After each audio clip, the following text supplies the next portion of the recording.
Hey guys, welcome back to the channel. I just got married, just moved, and don't really have a place set up yet to do some filming, so we're doing the first one in the car, but thanks for tuning in. Today we're talking about the 1954 Top Set and its errors. So thanks for tuning in. We're going to do a little bit different format, different intro, and I think you guys will like it. I really like the 1954 Top Set. You know, Topps is getting more serious, kind of breaking on the scene, trying to get in that market share of Bowman, and they ran into a lot of problems with that because there's only 250 cards in the set, and you know, because Bowman had the contract for a lot of these players, but you know they're kind of getting some of those players away from Bowman. You know, like Ted Williams, he just got on board with Topps, so that was a huge thing. Topps is very proud to have him because they put him on the first and the last card in the set. There's 250 cards in the set total. The first 50 cards could be found with white or gray back. Now the reason for that is the grays were distributed in Canada only. So they didn't really have any difference of value between those, but just kind of two variations. Some print issues that they have, a lot of the variations don't have the dotted I's. Either they're missing or they're inconsistent. Smaller, like the facsimile autograph on the front. They're misaligned printing on the back. Like the boxes could be different as far as like the stat boxes. That's just kind of something that you find in a lot of different cards. It's not like just like a couple that are like that. We're going to talk about some of those in the list. Now the backs could be upside down. This could be super annoying trying to like build a set. You're running with all these cards that are upside down because when they cut the cards, all the backs are oriented one way, but the fronts are top to top, the way they cut it. That can also lead to confusion because it looks like your cards are off-centered because there's no white border on top. So that's kind of a weird thing about this set. But it was a set that had two different pictures on it. The main player and then his little action photo there. That's the first time that Topps, or anyone for that matter, had put in two pictures on one card. Notables in the set is a Hank Aaron's rookie, Ernie Banks, Al Kaline's rookie. The only player card you can find of Hall of Famer Tommy Lasorda. That's a cool card if you have it. But no Mickey Mantle, so that's kind of a weird one.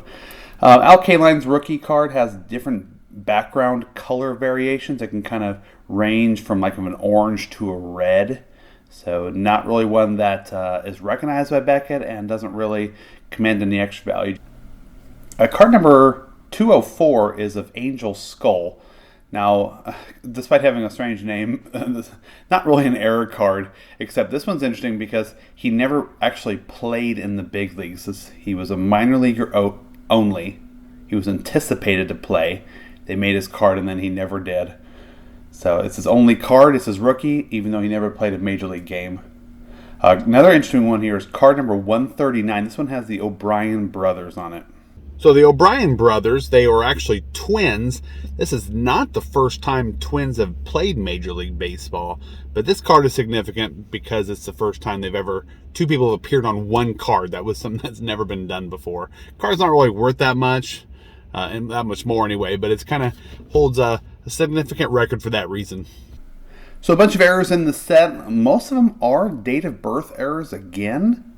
There's also some interesting ones here, so we're going to get started here. And we're going to get started with the very first card, Ted Williams. And yes, it is a date of birth error. So card number 1, Ted Williams, has his birthday. Card number 250 does not have his birth date on that one. Just has a little comic on the back of it, whatever.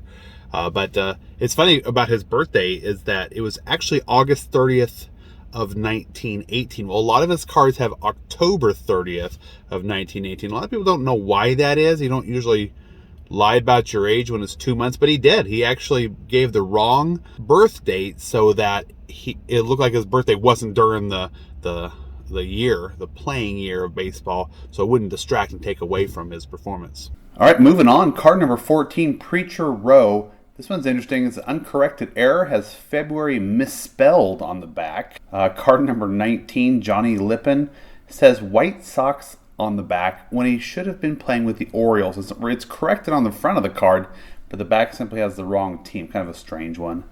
And just like most of the errors in this set, or all of them, they're uncorrected. All right, card number 32, Duke Snider, Hall of Famer for the Dodgers.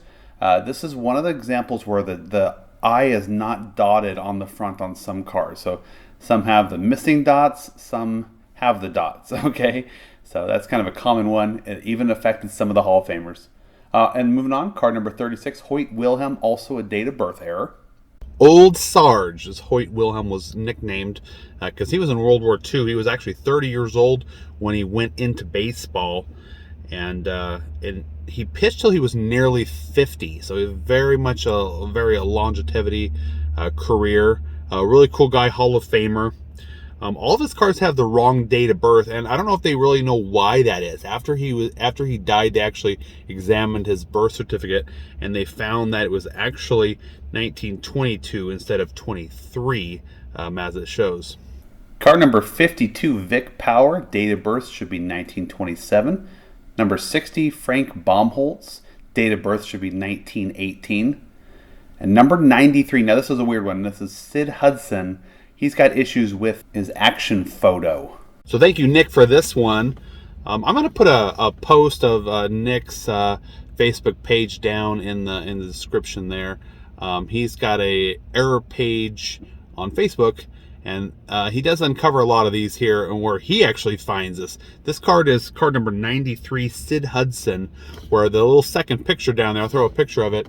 The second picture, the action photo of the player, has his face like darkened on some cards. So you'll see a regular one, there's a darker one, but Nick actually has one where it's completely blacked out. Really cool and really rare. Beckett doesn't recognize it as an error, but it's a cool one. Card number 113, Bob Boyd, date of birth was wrong. 151, Alex Gromas. 165, Jim Pendleton. 169, Jim Hughes. All date of birth errors, lots of them. Card number 178, Bill Glynn. Now this one's funny, okay? The last name is spelt Giln on the front of the card, but on the back it's actually spelt correctly. I'll throw up a scan here to let you see that. Very strange, and they never did correct that. It was obviously misspelt if you just look at the card. Moving on, card 216, Al Sema. It actually has him listed as a righty on the back when he is a southpaw. Number 235, Vern Law. Missing the I in military service on the back. So kind of a strange one, just doesn't have an I on it. Number 239, Bill Skoren. I hope I'm pronouncing that correctly. Also has a date of birth error, and they never did correct that one. And that's it. That's all the set of errors there. Did I miss any? You guys know of any? I know there's several that, might have a little different variations with the way they're cut and with the like dotting of the I's and stuff there, but that should be a pretty good list. If any that I missed, leave them down below. Don't forget to check out Nick's Facebook page. Also, don't forget to check out grunttalksmlb.com. Darren is hosting my videos over there, and I appreciate him. We got a partnership here. We're not paying each other there, but I appreciate him posting my videos over there. Go check him out when you get a chance. Also, link for him down in the description. Guys, that's all I got for you today. Thanks for tuning in. We'll see you next time.